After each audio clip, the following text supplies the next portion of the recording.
I've been in the workforce for about 40 years. I know. I'm old. I'm on the north side of the back nine. And in that time, I've had a lot of bosses. I've had some really great ones. I mean, outstanding and exceptional ones. I've had some average ones. That's probably the biggest group of people. And I've had a couple who were downright bad, and I mean off the charts bad. My first really bad boss, I was still pretty young, early 20s, and I'd just gotten into radio, or been in radio for a little bit, and she came in and took over as the GM. And for 6 months, it was horrible, a train wreck at our office. I call her, and I still do, refer to as the bride of Chucky. Sorry about that. But she was so bad. She would steal stuff from us, steal commissions. She'd throw us under the bus. She'd lie. She'd cheat. She would get people fired for no reason. She instilled a culture of fear. And here's the worst of it. It wasn't her that was the worst of it. It was actually me that was the worst of it, because I used her as a crutch. She became my reason, my mantra, my excuse for quitting mentally. I was still showing up because I wanted a paycheck. I absolutely needed that, but I wasn't producing anymore.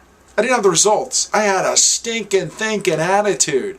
I was dragging my rear end, leaving butt marks from my car to the office every day because I hated doing what I was doing.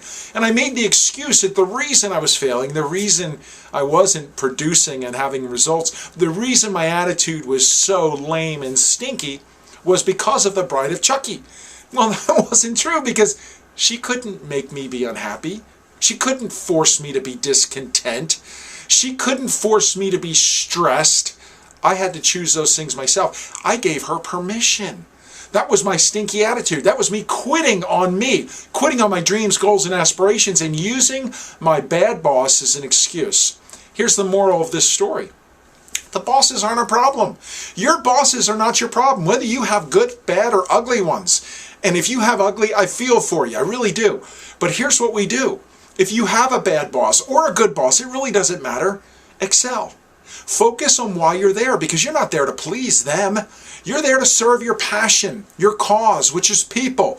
You're there to serve your clients, your customers, your coworkers. That's why you're there. Focus on that. Throw yourself in that. Empty yourself into that. Be reckless in that area. Forget about the boss and just focus on why you're there.